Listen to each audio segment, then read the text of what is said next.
Everybody, Diana from Sew in Common. Welcome to Wednesday Workshop. Again, I'm Diana. I'm the founder of the Build A Quilt system and your host for Wednesday Workshop. And this week is part 3 of our panels with the Build A Quilt system. So we'll talk more about what the last 2 weeks were like and what this one's going to be like. But let's do a little catch up first, because technically this video is coming out just a wee bit later than it normally would, because this is Easter week and there's lots of stuff going on, I know, for a lot of you. And there's a lot of stuff going on for me as well, which has nothing to do with Easter in and of itself. But yesterday, Tuesday, was our Quilt Lab subscribers private Zoom session. For those of you that didn't make it, I'm so sorry we missed you. We had a great time, and it was a lot of fun to answer your questions and to see some of your blocks and some of the ideas that you have for what you want to do with your blocks, right? So this month, the block is the St. George's Cross. I'll tell you where you can get that pattern and all at the end of this video. But we talked about that some more. And speaking of this, Sunday was Quilt Lab. And in Quilt Lab, we took our St. George's Cross block. We substituted a solid square for this quarter square triangle. And we learned how to do and created beautiful tulip mosaic applique. I just love it. And you can see now here in my finished piece how I used the the stitching that stitches down our mosaic as my quilting in these 4 sections. And because this turns out to only be a 15 by 15 mat, I didn't really need to do additional quilting on it. That was plenty of quilting to do on this. Now, of course, on yours, you can do whatever you want. And all week since Sunday, I've had mine hanging in the hallway in the little spot that I have for little wall hangings this size. But you could also use it for a table mat if you wanted to. And I'm sorry if my voice is going. Spring has sprung, and so have the allergies really badly. I had a killer headache until about, oh gosh, almost 1 o'clock this afternoon, that all to do with allergies. And so you're going to hear me like this now for probably 6 or 8 months because it never goes away from me. But that is our mosaic tulips. And again, I'll share with you at the end where you can get your patterns and stuff for that, and for the subscription. If you want to be a part of Quilt Lab subscription, please do so. You'll still get all the information and patterns that we've done so far, and then you'll be with us for the rest of the year. All righty, guys. So like I said, this came in a little bit late, this Wednesday workshop, which is all about panels and Build a Quilt, whether we add full blocks to a panel to make a really big quilt, or we add just borders, that kind of a thing. That's what we're doing in this series. And it's a little bit late because technically Riley Blake gave us a little bit of a breather again this week. There's no Riley Blake pattern coming out. So there's no Riley Blake Thursday, Riley Blake Day on Thursday here at Sew in Common, because we don't have a new block to do. Now, if you are new, all the Riley Blake Block Challenge patterns are free over at the Sew in Common website, and they're all created for the Build a Quilt system. They're completely free because the block challenge is free, and so I put those patterns out for free as well. So I'll show you again where the website is, stuff at the end where you can get that. So that gave us a little extra time, and I was really glad because we had, like I said, we had the Zoom, and I've got a lot of patterns and stuff I need to get done this week. And like I said too, I've had this killer headache. I really just, I just went and stood in the shower for like 20 minutes with the heat and let the steam get in there and kind of clear me out. And then I took Tylenol because it was a mess. So what have we been doing? Enough of that. And what have we been doing with the panels in the Build a Quilt system? So in week one, we talked about prepping our panels. No matter what kind of panel you're using, we talked about prepping it. In fact, let me grab my panel. Well, that's really peculiar. My panel has gotten up and walked away, guys. Oh no, here it is. Well, that's odd. So this is the panel that I'm using. It's all about Star Wars. This is going to be a gift for someone, and I will link the week 1 and week 2 videos at the end of this video, so you can just click on them and watch. But this is the panel that I'm using, and so in week 1, we talked about prepping your panel. Like I said, regardless of the type of panel you use, you would prep it the same way.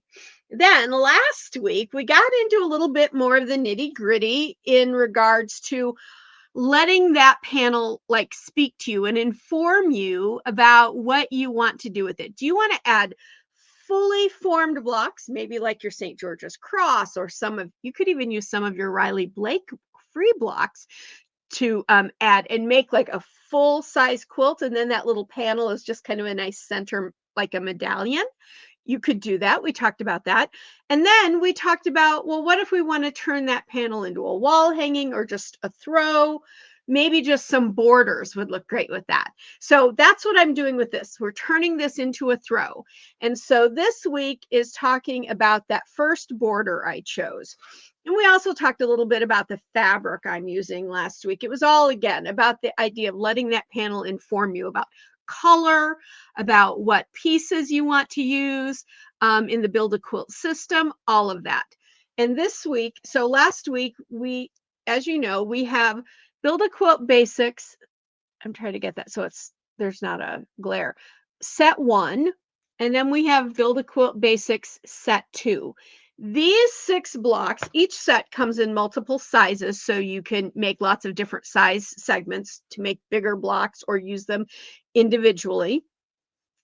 But what I decided was that I was going to use the split rail. Oh, golly.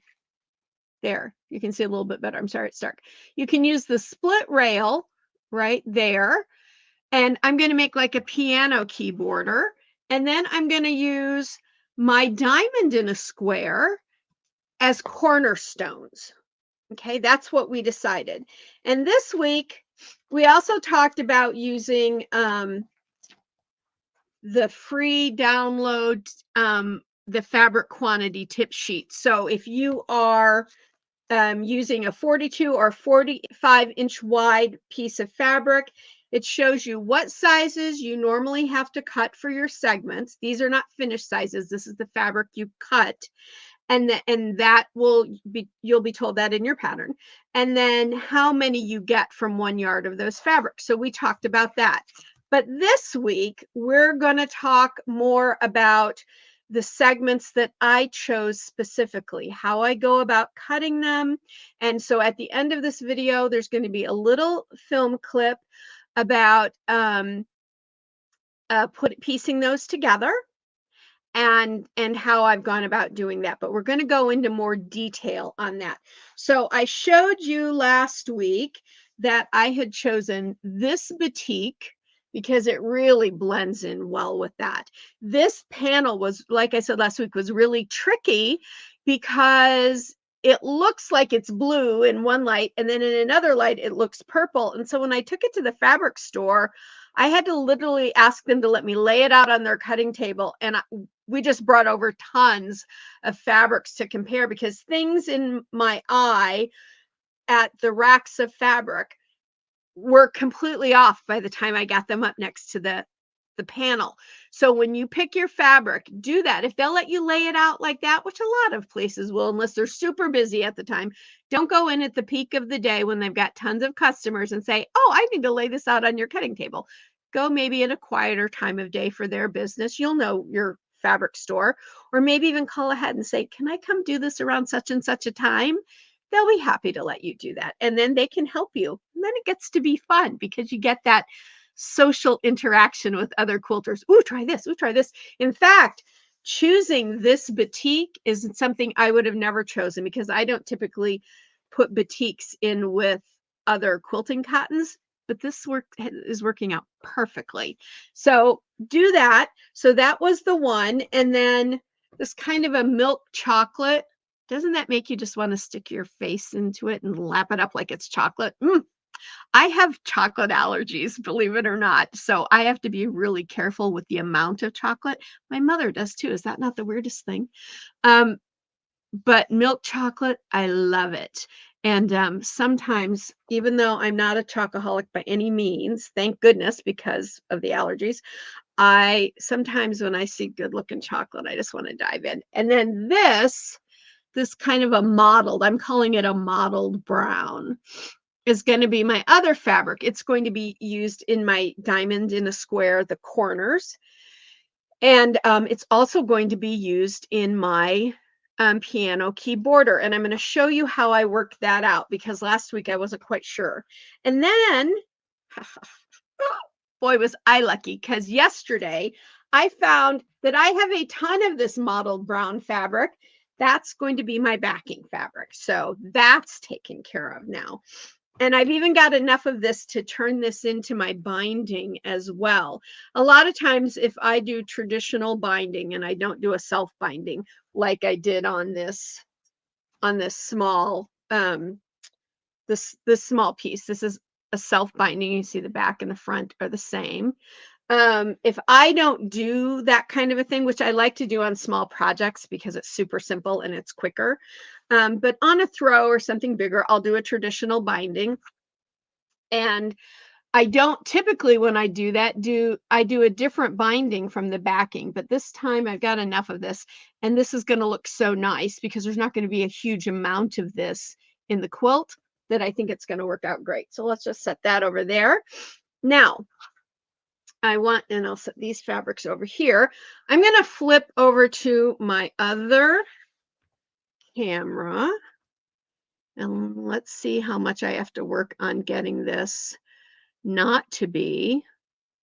Okay, oh, good. I don't have a lot of glare. I thought I was going to. All right, so these are my Build a Quilt instructions in my basic set 2. Layout, what were we just, cut sheets. These are your coloring sheets to help you make copies, color them in, trying to figure out fabric colors and all before you go and start cutting your fabric. And then, of course, you have your step-by-step instructions in here as well.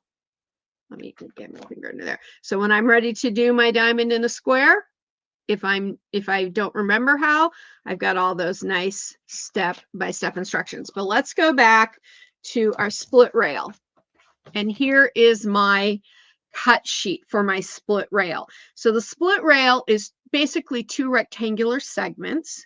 Alrighty. So I know, and we figured out last week, that I'm going to do 4-inch finish split rail segments. And so I need to cut 3-inch by 6-inch rectangles for that 4-inch finished. So I need to do one in one color and one in the other, but I have 3 fabrics, right? So I'm going to do one segment of the split rail in this color, and then the second one in this color. And then the next set of 2 split rails will be this color and this color. So this is going to end up being every 4th rectangle in the key, the piano keyboard border. Okay. So how I figured that out, and the thing with my particular panel is I have an even number of split rails down each side and across the top and the bottom, and then I have my 4 cornerstones. So I kind of did a little bit of drawing. Yeah, I'm not a great drawer, guys. I don't make any, I use these little dots, or I use boxed paper that has the little boxes, because graph paper, because I'm a horrible drawer. I wouldn't know.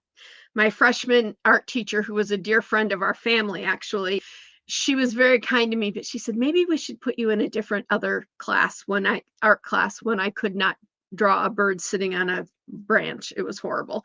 Anyway, so every 2 of these is one split rail segment. They get made together. Okay. So with odd numbers, it can be really easy to just, you can just kind of go around and you don't get anything that gets messed up. But sometimes with even numbers like we have here, I had to kind of play with this. So I had to go, I used X, a dash, an X again, and then the squiggly line was the brown mottled fabric. So I went X dash X squiggly line, X dash X squiggly line.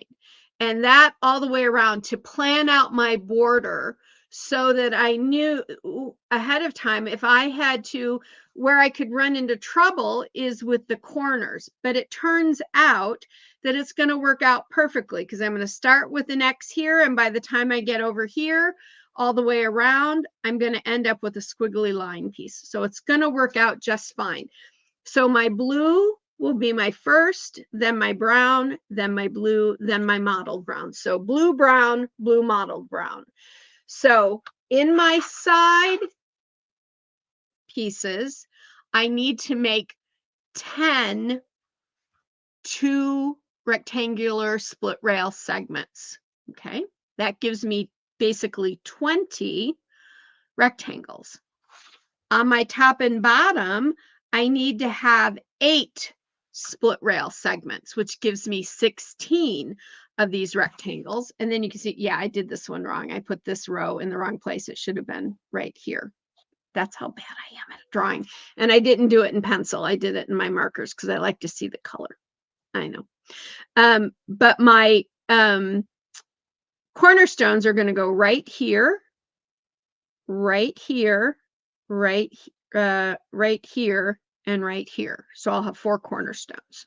So I think this is all going to turn out really, really well. But you need to give yourself a couple of minutes to, sorry, my inspiration pieces are falling out. You need to give yourself a couple of minutes to sit down with a piece of paper and a pen, pencil, markers, crayons, whatever, and kind of sketch that idea out for your panel. That way you know what you want to do. Now, if I were adding bigger blocks and they were all going to be different, that planning would be probably a little bit easier. But with a border, it takes a little bit more planning, but I've got it done now. That's planned out. That's done. So I'm going to cut right here is for a 4-inch finished split rail segment. So I need to cut a 3x6 rectangle in fabric 1 and a 3x6 rectangle in fabric 2. This fabric 2 for me is actually going to be fabric 2 and fabric 3. It's going to be the plain brown, and it's going to be, let's look at our layout and placement. It's actually, so fabric 1 for me will always be the blue, the batik. Fabric 2 would be, I could do like /3 here because it's either going to be that chocolate brown or that mottled brown for me. And then over here on my diamond in a square, this inner diamond will be those little Yodas that I'm going to fussy cut in here. And then these 4 pieces, again, will be that mottled brown. Okay, now I could, if I wanted, change these colors out. And I might, because this is all going to be mottled, but I know that a mottled rectangle is going to end up butting up against these. So what I might do, I might leave it alone and let that corner blend, or I might change this corner to the blue. I don't know yet. That's coming. We'll talk about that more next week. But this week, we're talking about the split rail. So at the end of this, we're going to have this little video on how to do the split rail. And all of those pieces come from your Build a Quilt Basic Block Set 2. Like I said, Set 2 and Set 1 are probably the 6 most often used segment pieces in all of quilting. I've been quilting a long time, and those, I mean, once you know how to make those, you can make just about any patchwork quilt you want to make, seriously. There are other segments, obviously, that have deeper angles and things like that, and we'll we'll be getting into more of those, but those will come in our monthly block sets. Um, I'm not doing a basic set for those. Okay, I'm not doing a basic set for those others. Those will be pattern sets that will come individually because they're not used as often. So there's not really a bunch of them to put in. Now, speaking of that, our modified half square triangle set, I know I wanted to have it out by the end of this month, but so many things got backed up when I hurt myself and all that we're looking at having them come out in April. So they're really close to being ready. And of course, we are still working on our borders, our border set. We kind of got a little teaser, a little taster of doing borders with Riley Blake's Block 9 last week. I'm not, and that's the way I'm not overly thrilled about. That's why I'm not putting it out yet, because I'm just not quite super happy with how those they look fine. I am just not super happy with them yet. I think there's a better way to do them than just rectangles sewn on the straight edges. So in time, it will come in time. But the modified half square triangles, which is going to be a huge, huge, huge set. So I have not even, I'm putting those on pre-sale. Like I said, I haven't even done that yet.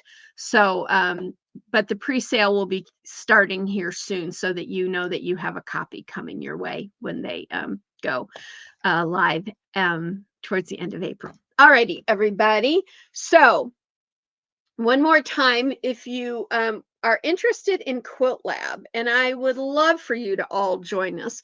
This was the March block, the St. George's Cross block. I loved how this one turned out because March was really all about doing flippy corners. Flippy corners are what we see here and here and here and here. It's because they're flippy because they're not like a full-on half square triangle where half is one color, half is the other color. There's just little bits that flip out and they help blend or guide your color, help create a shape. They're always smaller little corner pieces. And so this month was all about flippy corners. We even had some Riley Blake blocks with flippy corners. So this was the pattern set. When you purchase your pattern set, if you're not part of Quilt Lab, it's $8.95. Sorry, $7.95. I don't know where that 8 keeps coming from in my mind. $7.95. And you get 3 sizes. So you get a 9x9 block, a 12x12 block, and a 15x15. And that's what this is. And then if you want to do the mosaic tulip topper or wall hanging or topper mat, whatever you want to, gosh, the colors. Sorry, I'm getting, there we go. That's better. Then you would need to have your St. George's Cross block. And then in the mosaic tulip set, you get 2 sizes of tulips. You get the small and the large, and you get a Build A Quilt square, just a solid square, so that you can use those mosaics in anything that you want, any kind of project that you want. So you don't have to just do it in this. And then, of course, you have this design. You get the quilting design because that's what's held all of that down. Okay. So to get that, to join the Quilt Lab subscription, let me find it. There we go. Just go to our website, sewuncommon.com. The very first thing you'll see is the subscription information for Quilt Lab. You get some extras. You get a Zoom every month with me and the group so that we can talk about the current project, answer questions, show and tell, all that kind of stuff. And I had lots of good stuff to share yesterday. And like I said, I'm sorry that not everyone was able to join us, but we had a really good time. And then you also get every quarter, you get one exclusive free Build a Quilt pattern set. In fact, the pattern set for this end of this first quarter comes out to all the Build a Quilt subscribers Monday. So if you subscribe now, you'll get that pattern set on Monday. And it's a really fun block, and it's exclusive to, and it's not a piece block like this. It's what I call a figural. It's a picture block. So there you go. That's a little hint for all of you in Quilt Lab that didn't show up yesterday and get to see it, because those of you that were there yesterday got to see what the free block looks like. And that block comes out on Monday, so you could get it Monday. And then, of course, you get your sets as well. That's part of the fee that you pay for the subscription, is to get all of these at no additional charge. Alrighty. Anyway, so you can do that at the website, and at the website, excuse me, if you're new to Sew in Common, and I want to say a huge big hello and welcome to all of our new subscribers, because there's a lot of you guys. Oh my goodness, there's been several thousand new subscribers just in the last few days.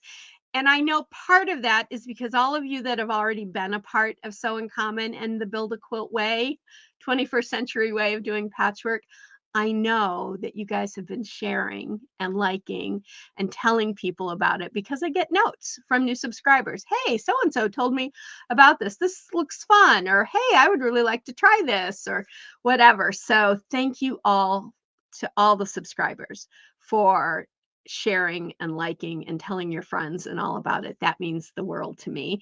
And welcome to all of you that are new. We're so excited to have you all as part of the Build a Quilt family, because you just gained about 369,000 new quilting friends. So that's always nice.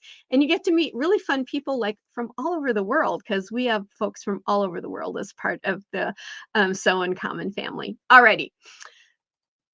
Everybody, again, if you haven't subscribed, just go click the little block. Take your little mousey or your little finger, go right over there to where it says subscribe and click it and become part of the fun. We'd love to have you. And so would everybody else in this group. Would love to meet you and have you as part of the Sew in Common family as well.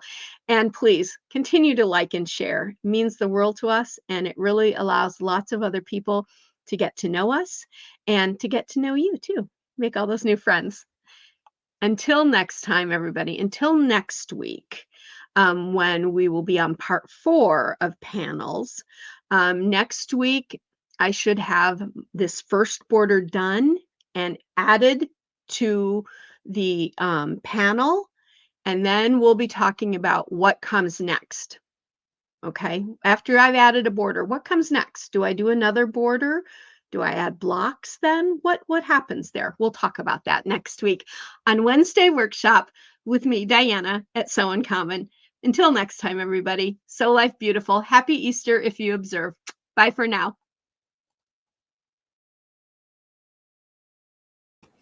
Okay, we're back at our machine, and now we're going to create our split rail segment block. This one is so simple, but there's something a little special about this one, because you can use it 2 different ways. So again, I've prepped my fabric, a lighter and a darker. I've got my stabilizer in, and I'm all ready here at my machine. I've got my pattern up. And the very first thing that my instructions say is stitch machine step 1 directly onto the stabilizer. So let's do that. Now, the fun thing about this particular block is you can make a single rail or a split rail, which is 2. And we'll talk about that, because you'll see that our outline here that we're stitching onto our stabilizer is just one rectangle. So if all I need is one rectangle, then I'm good. And I'll tell you when you would stop in the pattern. Now for step 2, it says place fabric A on top of space 1, stitch machine step 2, and trim roughly 1/4 inch along the bottom edge. So let's do that. I'm going to place a little bit of my glue stick here in the center just to hold my fabric down. And I'm going to start with my lighter fabric. And I just lay it across there, and you can feel your stitching, and you can see it a little bit if you use a lighter fabric, so that you know that the way you've placed it, you have at least 1/4 inch on each side. You should end up with roughly 1/2 inch on each side, so you have plenty for trimming. Now we're going to do machine step 2, and that is to stitch this down or tack it down. Now, if you only want a single rail or a single rectangle, at the end of this step, just stop, remove it from the machine, and trim it all the way around, and you'll have a rectangular piece, which is 2.5 by 5 inch finished. Okay.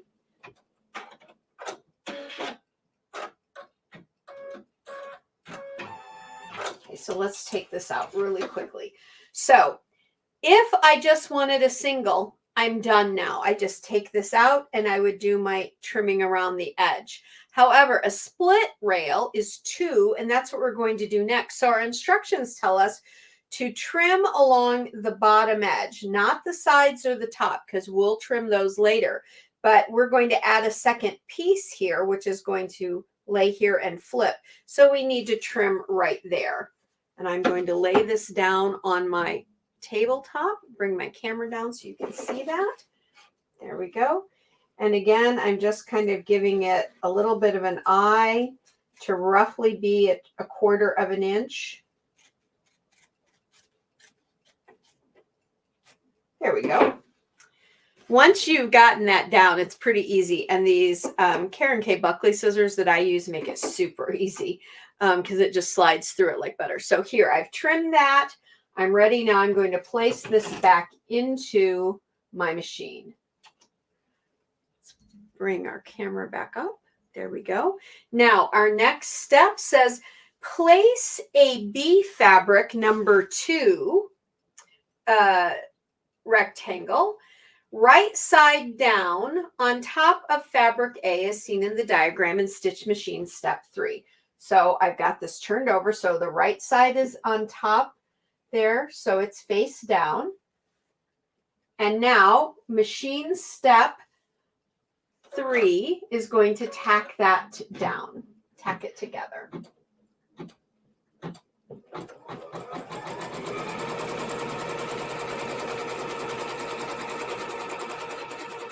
Now, with some systems, they would have given you this box down here that was stitched onto your stabilizer as well as your overall guide for the split rail. But I didn't do that because I wanted you to have the option of doing a single or a split rail.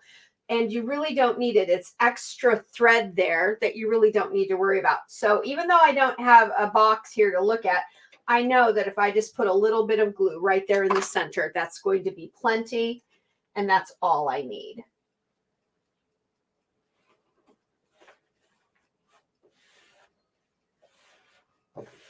Okay, so that's down. I've pressed that with my fingers, or again, I could press it with my seam roller.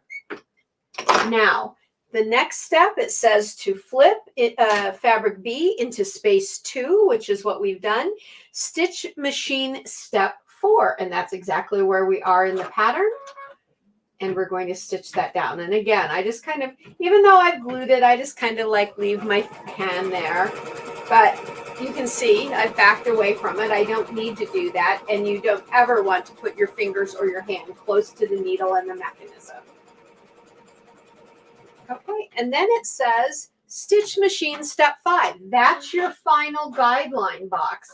But just like we did with the Flying Geese unit in the last demonstration, we have a couple of connection points here, and I wish to put a little bit of tape there to hold them in place so that I don't have to worry about my machine foot snagging this fabric and flipping it up and causing a problem. There's nothing more irksome than when that happens, and you have to take everything apart, and you might have not had enough fabric, and then you're in trouble, and can be a real pain. So a little bit of embroidery tape helps really nicely. Now we will do step 5, which is the last step for the split rail. See how easy the split rail is? And the split rail, like the half square triangle, is really nice because half of it is one color, half of it is another. And so you can guide where your color changes are in your quilt by using something like a split rail to divide out your color. And that same thing happens except on the diagonal with your half square triangle. So this and the half square triangle, very, very useful blocks. And I love that I have the ability just to make a rectangle And I can use any, if I'm making a single rectangle, I can use any color that I need to. So we're done now with our split rail. Again, we'll remove our tape, remove this from our hoop, and we'll do all of our trimming in a little bit. And now we're ready to move on to our diamond in a square block.